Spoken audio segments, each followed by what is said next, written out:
Hello, thank you for your interest in the Business Accelerator Fund. My name is Amanda Chaco and I am the Director of Entrepreneurship at Lakeshore Advantage. Today, I am going to walk you through an overview of the Business Accelerator Fund so you can determine if this program is a good fit for your startup.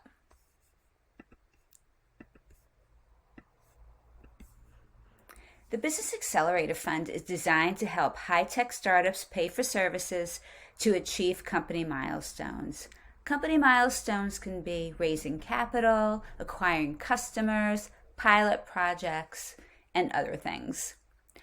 Startups can receive up to $50,000 towards these services, incrementally. It is very rare that a startup will get awarded $50,000 out of the gate. The program is administered by the Michigan Small Business Development Center and in partnership with the Michigan Economic Development Corporation. Regional Smart Zone hubs like Surge support startups with the application process. We want to make sure you have the greatest chance of success. The process for approval can take approximately 3 to 6 weeks.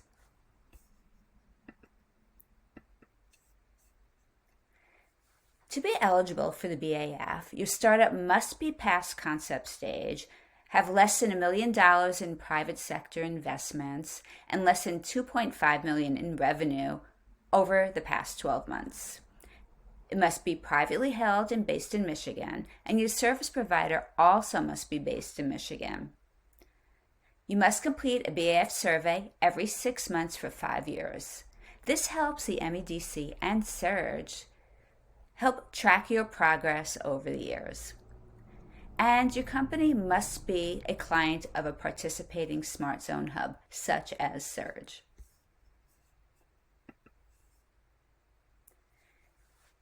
So for high-tech criteria, this would include advanced computing, advanced materials, alternative energy storage, biotech, electronic devices, advanced mobility, medical devices, also AI, advanced manufacturing, and others. And there's usually some type of IP associated with these technologies.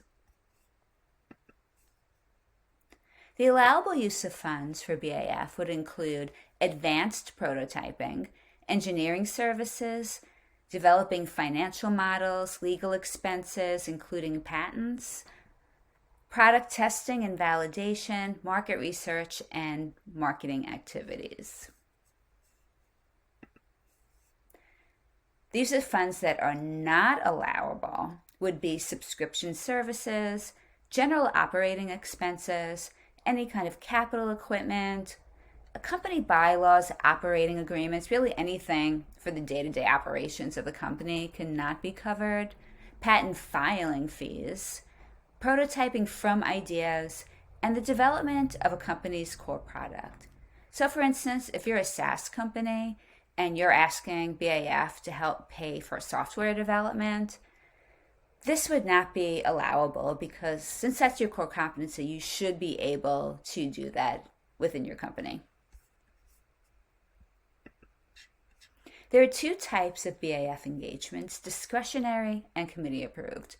For discretionary, it's usually less than $10,000 and used for smaller engagements and smaller milestones, and is typically the first entry into the BAF program.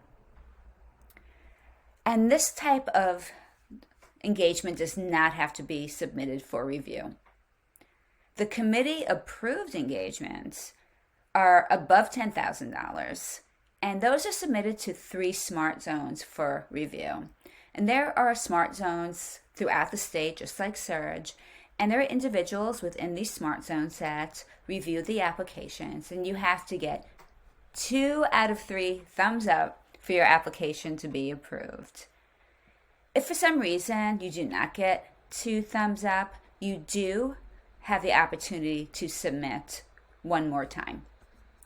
The other thing that's important to know is if you have an engagement that's over $15,000, your company will need to pay a 10% fee before any money is allocated towards the project.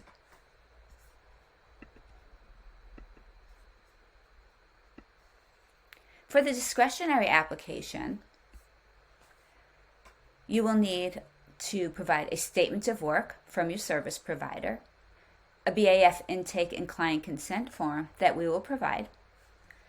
You'll be able to articulate the milestones that you will achieve with this proposal, and this typically takes 2 to 3 weeks for approval. For the full BAF, you will need a 5-page executive summary, and we will provide a template for you.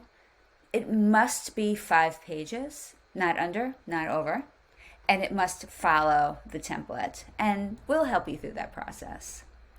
Again, you'll need a statement of work from your service provider, a cover letter from the accelerator that we will write on behalf of your company advocating for this proposal, the BAF intake and client consent form. If you're having prototyping work done, there will be a prototype working sheet that you will need to fill out. And this takes approximately 3 to 6 weeks for approval.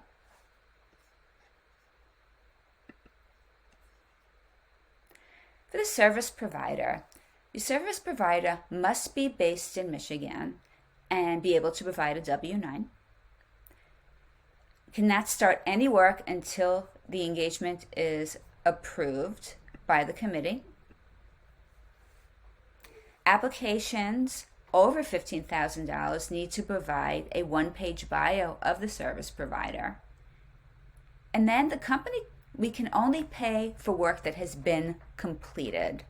So there could be no invoices for the services before the work's completed and approved by the startup. The first and last invoices can take around 45 to 60 days to be processed. And all invoices must be made out to Lakeshore Advantage. And checks are paid directly to the service provider. No funding passes through the startup. So it's really important for your service provider to know that you're applying for a BAF for their services and what the process is before they start the work. So that is an overview of the Business Accelerator Fund. If you are interested in learning more or would like to apply, feel free to reach out to me at my email address, amanda.chaco@lakeshoreadvantage.com. Thank you.